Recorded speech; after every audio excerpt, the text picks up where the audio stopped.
Hello and welcome to Marketing Edge on TV, Nigeria's #1 and leading initiative in the business of brand management and the management of brand business.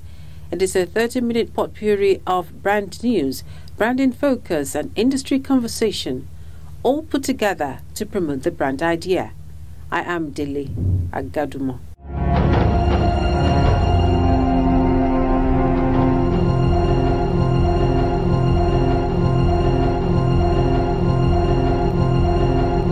The Nigerian marketing and advertising industry no doubt offer a huge potential for prospective investors and professionals with requisite skills and competencies to tap into the market.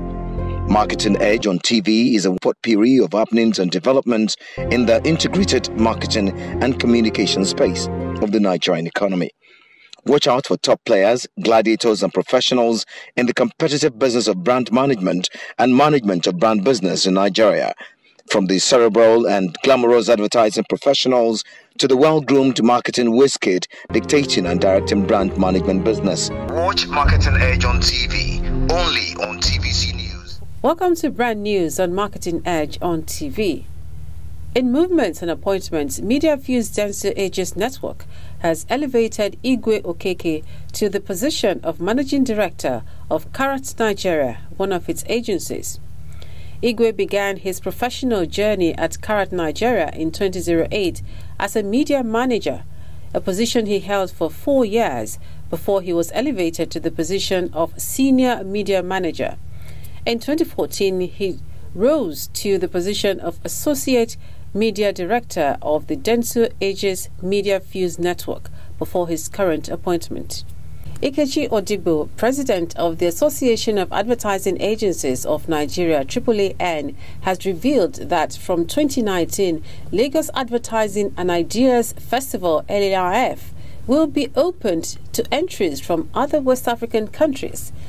And he also hinted that the association has a long-term plan of making LAIF Award a pan-African show to provide an opportunity for creatives from other African countries to compete for recognition.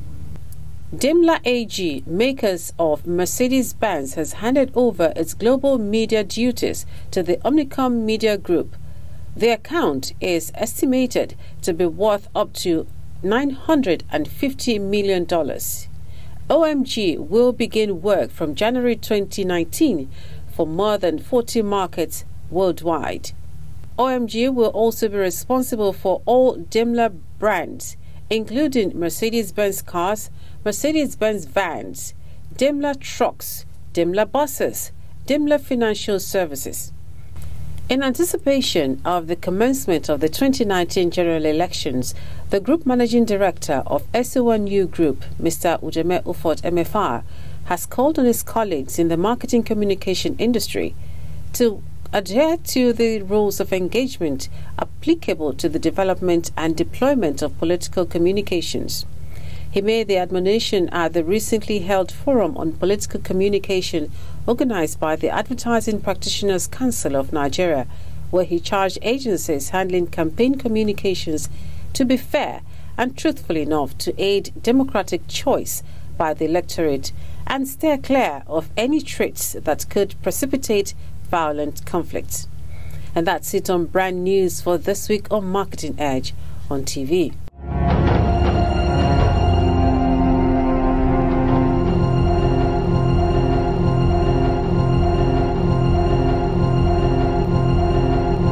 The Nigerian marketing and advertising industry no doubt offer a huge potential for prospective investors and professionals with requisite skills and competencies to tap into the market. Marketing Edge on TV is a potpourri of happenings and developments in the integrated marketing and communication space of the Nigerian economy. Watch out for top players, gladiators and professionals in the competitive business of brand management and management of brand business in Nigeria. From the cerebral and glamorous advertising professionals to the well-groomed marketing whiz-kid dictating and directing brand management business. Watch Marketing Edge on TV, only on TVC News. In 1872, Julius Maggi, a Swiss entrepreneur, had a vision for good tasting and nutritious food accessible to the poor working families. In making that vision come into reality, he came up with a quick, easy and inexpensive protein-based vegetable dish. In 1886, Maggi became the first to bring in rich protein legume meals to the market, and in 1897, Julius Maggi founded the company Maggi GmbH in Singen, Germany. Maggi was acquired by Nestle in 1947, and in recent times, Maggi has grown to become one of Nestle Group's most popular brands. Maggi, with its appealing taste and quality, is recognized with a trademark of the Maggi star. The Maggi logo, which is characterized by a red and yellow color, comes in pressed, tablet, powder, and liquid formats. According to the BGL Research and Intelligence, a foremost investment banking company in Africa, estimated that the seasoning sector is worth 14.7 trillion naira. It also put the total national demand for various types of food, condiments, and seasonings at 5,475 tons per annum. According to the BGL Research and Intelligence, a foremost investment banking company in Africa, estimated that the seasoning sector is worth 14.7 trillion naira. It also put the total national demand for various types of food, condiments, and seasonings at 5,475 tons per annum. According to the company, it sells over 100 million cubes in the Central West African region daily, and it has been consistently rated as one of the best-selling seasoning brands in Nigeria. The brand has occupied a big space in the hearts of consumers, and it has become the generic name for seasoning cubes in the country. Though Maggi has remained one of the leaders in its segment, in spite of the influx, but it has come under increasing pressure from challenger brands, which continues to encroach on its market share. In 2017, Nestle Nigeria launched a new seasoning cube, Maggi Nigapot. The new seasoning was created based on the strong understanding of local cuisine. It consists of the locally known ingredients.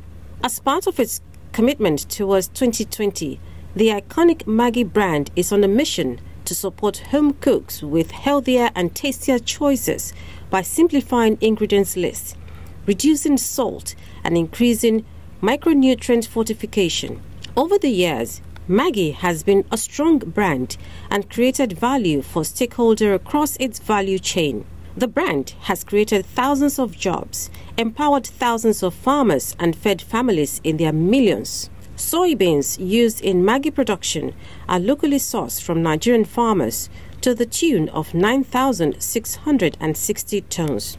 And that's it on Branding Focus on Marketing Edge on TV.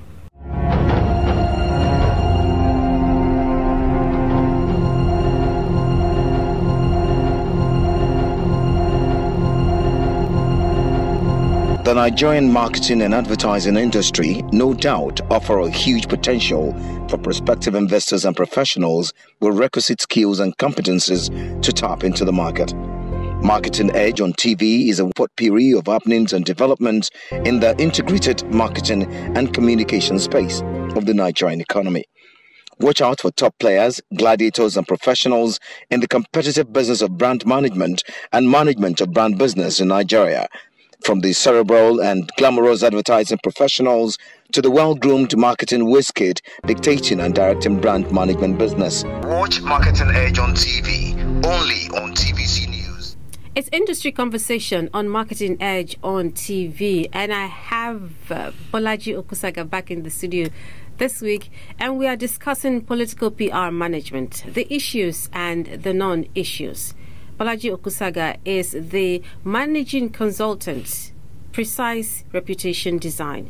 You're welcome again to the studio. Thank you, madam. So, what, in your opinion, is political PR management? Interesting. Man has always been called a political animal. All right. So, in a sense, politics is integral to humanity, and to that extent, if you're asking me what political PR management means, it's just to say it means it's something that takes root from the very essence of man. Okay. The fact that man has decided to create society. The fact that man now having created society, saw the fact that, look, society, everyone cannot do what they like within society. All right, we've got to set the rules. And in setting the rule, the whole idea of the social contract came. Okay. And what's the whole thing about the social contract? It's about us deciding to select people or elect people who will rule us or who will run the affairs of the society, because I hate to use the word rule, and the way and manner that election or selection happens is politics. Okay. Now, how then do you manage relationship in the process in the process of selecting or electing those people? That's where political PR management therefore comes to fore, and it talks about how do you manage political communication? What are the things I say? On what platforms do I say them? How do I connect if I've got a message? Mm-hmm. How is that message going to be projected?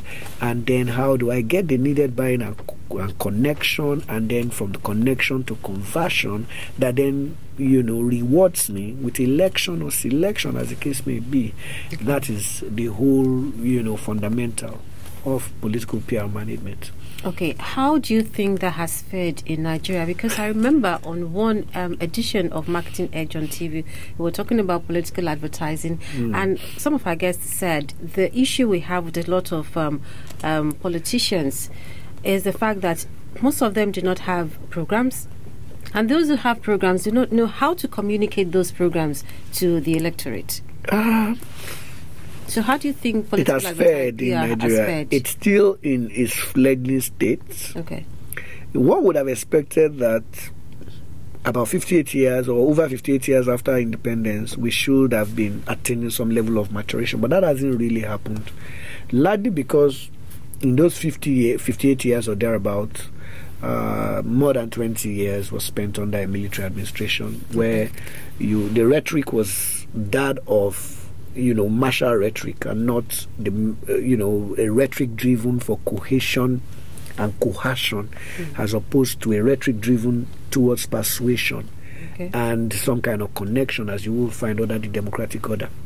So to a great extent, political communication is still in its fledgling state, and to even make matters worse, the evolution hasn't been quite right. So a situation where you find some kind of linear progression, hasn't really happened in Nigeria. So you find that in the First Republic, there was some level of sophistication because we learned a lot from the British, who were our colonial overlords. But then as you found other, republics after the First Republic, you started to find a tinge of militarism, written into the script of politics. What with the fact that the constitutions no longer appear representative, the platform also, because the playbook is the constitution, it no longer appears also to be in conformity with global best practice in terms of democratic norms. Then you find that communication too will also suffer the same fate. So that's what has happened. But having said that, whether we have a linear progression or the development has been cyclical, man is always in transition. So we believe that over time we will mature. But right now, political communication or political PR management is still at a very fledgling state. Okay. Politicians rather will use abusive and martial rhetoric as opposed to persuasion, as opposed to understanding platforms, and as opposed to understanding audience nuances and which audience will match with platforms. So which language do I speak here as opposed to the language I speak there? It's not really happened that right. So we're still on a journey. I pray we arrive. Okay, so you don't think it truly exists in the political democratic development? It exists. Bits and fragments of it exist. Okay. But in terms of maturation, in terms of development, it's still at entry, fledgling state. Okay. Fundamentally, the parties don't communicate. They fight.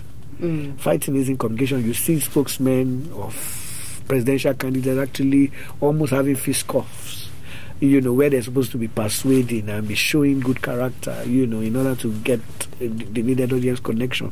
You're not finding that. And then who are those guys who actually are appointed to come and serve on the boards of the communication bit of the campaigns?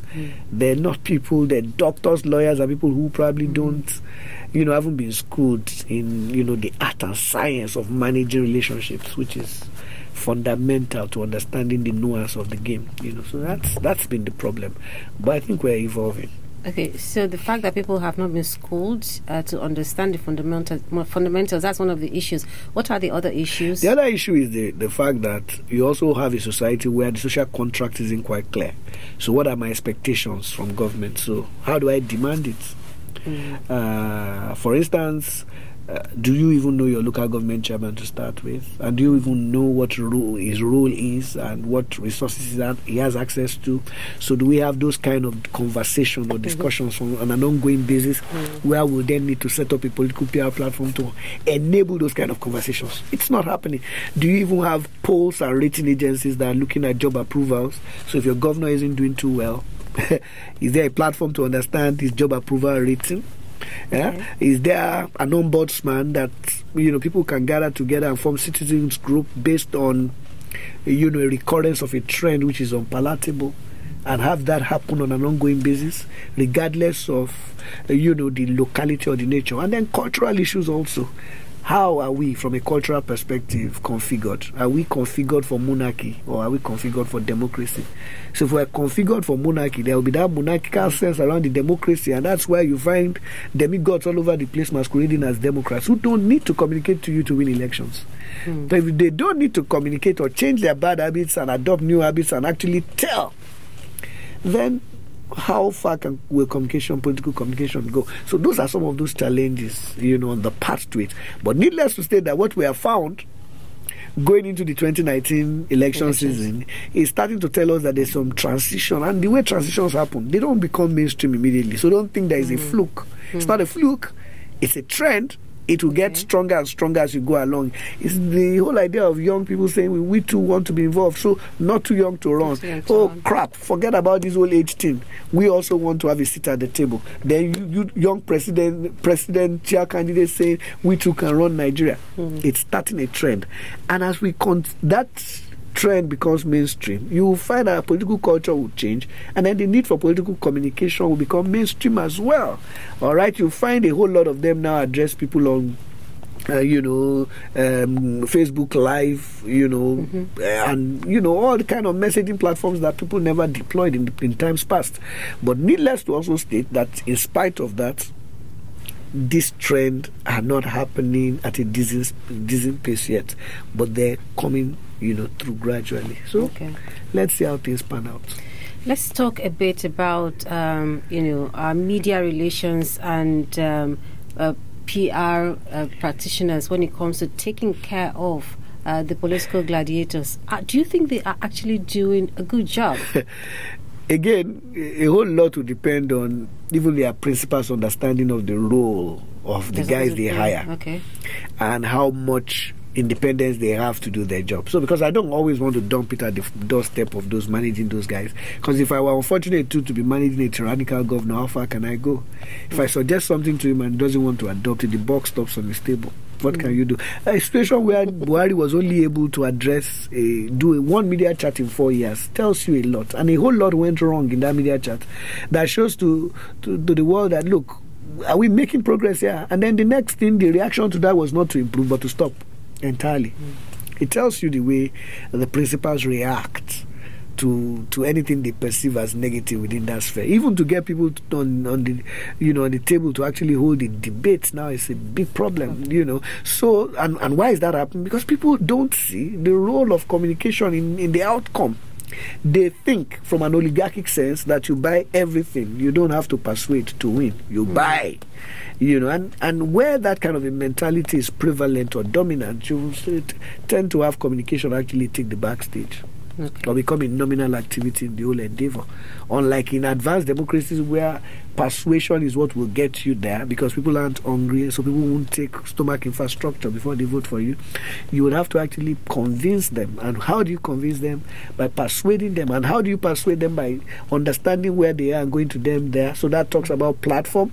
By understanding the kind of messaging that will woo them over, that talks about content. By understanding the frequency of interaction and engagement, so that talks about relationship on a sustainable basis. So, and that will If you add all of this together, that already creates a platform. It already creates an industry in which there are players who, with understanding, with expertise, I hate to use that word, but who are owning their skills on an ongoing basis as regards the way things pan out. And we'll talk about that when we begin to use case studies of what happened in Germany, because a whole lot of people don't know that Hitler actually emerged through the ballot box initially. He came at a time, even though he was a general, he actually had people approval. All right? People don't actually understand the fact that America is also driven not by the man who is best, but the man who is able to persuade and actually, get on board the prevalent tendency or emotion at that point in time, wins the election. Does that happen here for us? Well, maybe we saw a bit of that happen in 2015 when people said, well, Buhari, February, and all of that. A bit of that happened. But are we seeing that on a sustainable basis? Did they build on it thereafter? The answer is hanging in the air, Okay. So what about the role of spin doctors and journalists who have turned media consultants when it comes to, spinning out? A lot of them don't even understand. Gladiators. How many people read those things? What's your reading culture like? So you buy... When I was growing up, we used to have newspapers like Concord that had a circulation figure of about 500,000. How many newspapers circulate 100,000 copies now? People prefer to read online. So let's look at the online platform, the news sites, from Premium Times to Sarah. Yeah, a lot of adherents. But what is the content that is selling? Is it analysis? Is it polemics? Is it editorials and all of that that's coming through? No, it's news.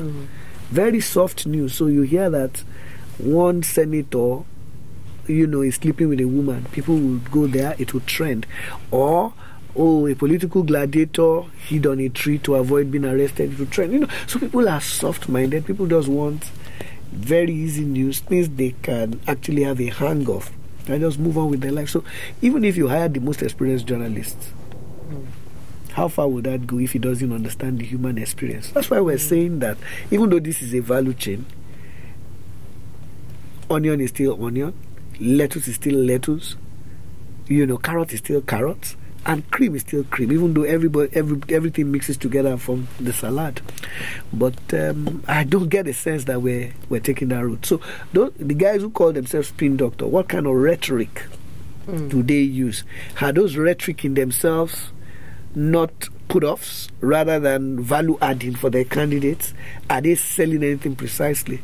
Because if I want to be a spin doctor, what exactly am I going to be doing?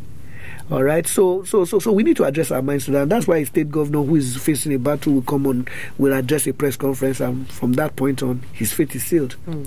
If we really know what we're doing, that should have been a boost rather than a problem for his candidacy. But we really, really, really need to, look back and ask ourselves whether we're doing it right or we're not doing it right. And again, what is even right anyway?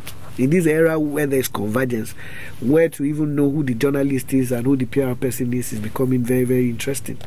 Because if you look at it, Linda Ikeji, what would you say? She is a journalist or a PR practitioner? A blogger. Yeah, they call them a blogger, so they sit in the middle. But the activities they do is a mix of both. So that's also muddies the waters and confuses the space. But needless to state that you still need that touch of an understanding of the human experience, that touch of an understanding of what we sell and how we will sell it and on what platforms, and how will the consumer of that information receive it and process it and run with it. That is still missing. So we're not pretty much scientific. Okay. Thank you very, very much. It's been very interesting. And we hope it has been very interesting for you as well. And that's it on Industry Conversation this week. And we've been discussing PR management, the issues and the non-issues. And my guest has been Bolaji Okusaga. He is the managing consultant, Precise Reputation Design. My name is Delia Gadimo. Stay with us.